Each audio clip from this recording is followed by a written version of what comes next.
Hello guys, welcome back to my channel. మనం ఈరోజు 'thunder bolts' movie గురించి మాట్లాడుకోబోతున్నాం. ఈరోజు మార్నింగ్ చూసాను. చాలా బాగుంది. చాలా అంటే చాలా కాదు. నాకు ఒక నార్మల్ మూవీలాగా బాగా అనిపించింది. To be specifically.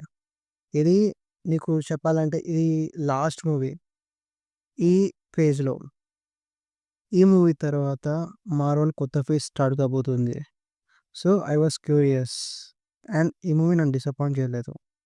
సో, మనం సింపుల్‌గా ప్లాట్ సమ్మరీ గురించి మాట్లాడుకుందాం. మేజర్ స్పాయిలర్స్ ఏం లేకుండా. సో, మూవీ ఎలీనాతో స్టార్ట్ అవుతుంది. ఎలీనా వాలెంటీనా కోసం ఆహ్, ఒక ల్యాబ్‌ని డిస్ట్రాయ్ చేస్తుందనమాట. సో, మీకు వాలెంటీనా ఎవరో తెలుసనుకుంటా. CIA director Valentina. So, problem ఎక్కడ స్టార్ట్ అవుతుందంటే, వాలెంటీనా తన పొలిటికల్ కెరియర్‌లో రిస్క్ పెట్టకుండా ఉండడం కోసం మన ఎలీనాని, ఇంకా task master, US agent, ghost వీళ్ళందరినీ ఒక మిషన్‌కి పంపిస్తారు. ఒకరిని ఒకరు అసాసిన్ చేసుకోమని. సో, వీళ్ళని చంపడానికి పంపించింది ఒక ల్యాబ్ లాంటి ప్లేస్ అనమాట. ఒక సీక్రెట్ బేస్ లాంటిది. అక్కడ ఒక మిస్టీరియస్ క్యారెక్టర్ గూడా మనకు కనిపిస్తాడు, బాబ్ అని. అండ్ దాని తర్వాత స్టోరీ చాలా ఇంటెన్స్ అవుతుంది స్లోగా. సో, స్టోరీని స్పాయిల్ చేయకూడదు కాబట్టి మనం పర్ఫార్మెన్స్ గురించి మాట్లాడుకుందాం. ఎలీనా క్యారెక్టర్ అయితే సూపర్. పర్ఫార్మెన్స్ అదిరిపోయింది. Emotional depth and action, humour పర్ఫెక్ట్‌గా బ్యాలెన్స్ చేశారు తను. And 'Bucky Barnes' role play చేసింది సెబాస్టియన్ స్టాన్. వాళ్ళది గూడా తన యాక్షన్ గూడా బాగా నచ్చింది. కాపోతే కొంచెం ఎట్లా చెప్పాలి, కొంచెం డార్క్ అండ్ మిస్టీరియస్‌గా ఉండడానికి ట్రై చేశారు. అంటే 'వింటర్ సోల్జర్' ఆహ్, టీవీ షోస్‌లో చూపించినంత హ్యూమరస్‌గా ఏం కనబడలేదు. కాపోతే సీరియస్ అండ్ మిస్టీరియస్‌గా ఉంది క్యారెక్టర్. అంటే వాళ్ళు ఒక రకంగా ట్రై చేశారు. కాపోతే ప్రెజెంట్ చేయలేకపోయారు. యాక్షన్ అయితే okay. And 'red Guardian' character play చేసింది డేవిడ్ హార్బర్. ఈ క్యారెక్టర్ కామెడీ టైమింగ్ అయితే అద్దిరిపోయింది. మూవీ మొత్తంలో తనే కామెడీ మొత్తం బాగా మెయింటైన్ చేశారు. అంటే మొత్తం తనున్నప్పుడు ఆటోమేటిక్‌గా వస్తుంది. అంత బావుంది. సో, గ్రూప్‌లో ఉన్న రిమైనింగ్ క్యారెక్టర్స్ కూడా బాగానే ప్లే చేశారు చాలామంది వరకు. Like task master, US agent. Task master character అంత లేదు. కాపోతే యూఎస్ ఏజెంట్ క్యారెక్టర్ కొంచెం డెవలప్‌మెంట్‌గా అనిపించింది నాకైతే. అండ్ గోస్ట్ గోస్ట్ క్యారెక్టర్ బానే ఉంది. ఎందుకంటే, మనకి 'Ant-Man and Quantumania' third movie ఏముందో దాంట్లో కొంచెం సింపుల్‌గా అంటే ఎక్కువ చూపించలేదు. కాపోతే ఈ క్యారెక్టర్ దీంట్లో చాలా ఎక్స్‌ప్లోర్ చేశారు. మరీ చెప్పాలంటే ఓకే. అంటే ఒక ప్రెజెంటబుల్ స్క్రీన్ టైమ్ అయితే ఉంది. సో, డైరెక్షన్ ఇంకా టెక్నికల్ యాస్పెక్ట్స్ గురించి మాట్లాడుకుందాం. డైరెక్షన్ అయితే చాలా నీట్‌గుంది. మరీ అంత సూపర్ డూపర్ అని ఏం చెప్పను.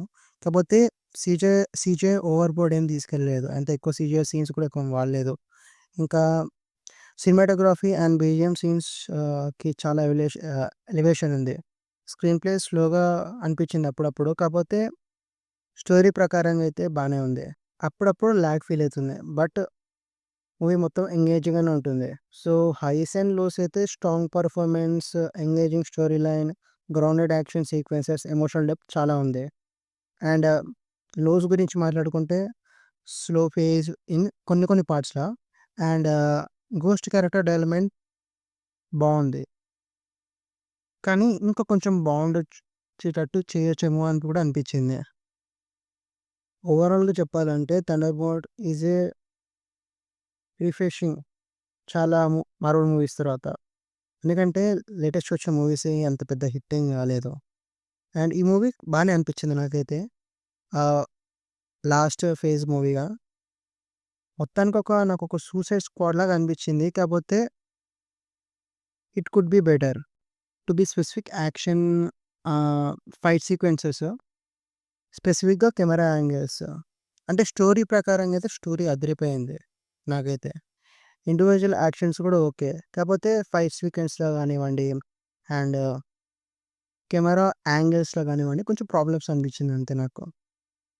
మార్వెల్ ఫ్యాన్స్‌కైతే నాకు తెలిసి తప్పకుండా నచ్చుతుంది ఈ మూవీ. అండ్ ఫైనల్‌గా post credit scenes. Post credit scenes నేనెక్కువ స్పాయిల్ చేయను. కాపోతే ఇంట్రెస్టింగ్ అనిపించింది నాకు. 2 ఫస్ట్ చెప్పాలంటే 2 పోస్ట్ క్రెడిట్ సీన్స్ ఉన్నాయి. ఒకటి మిడ్ పోస్ట్ క్రెడిట్ సీన్, ఒకటి final post credit scene. Mid post credit సీన్‌లో మన కెప్టెన్ అమెరికా ఎవరైతే ఉన్నారో, he is taking action. On movie ఫైనల్‌గా ఏమైందో, లాస్ట్ క్లైమాక్స్‌లో ఏమైందో దానిపైన యాక్షన్ తీసుకుంటున్నారు. And final post credit scene అయితే ఏముందో, దాంట్లో మనకి న్యూ ఎంట్రీ కనపడబోతుంది మన మార్వెల్ యూనివర్స్‌లో. యెస్. 'ఫెంటాస్టిక్ ఫోర్‌ని' టీజ్ చేశారు లాస్ట్‌లో. సో, అంతే మూవీ రివ్యూ మొత్తం. సో, మీరు కూడా మూవీ చూసినట్లయితే మీ ఒపీనియన్ అండ్ పర్సెప్షన్ నాకు కామెంట్ చేయండి. మీరేమనుకుంటున్నారో? అలాగే వీడియో నచ్చినట్లయితే లైక్ చేయండి, షేర్ చేయండి అండ్ సబ్స్క్రైబ్ చేసుకోండి మర్చిపోకండి. ఇంకా ఇలాంటి వీడియోస్ కోసం నన్ను తప్పకుండా ఫాలో కండి. Stay tune. థాంక్స్.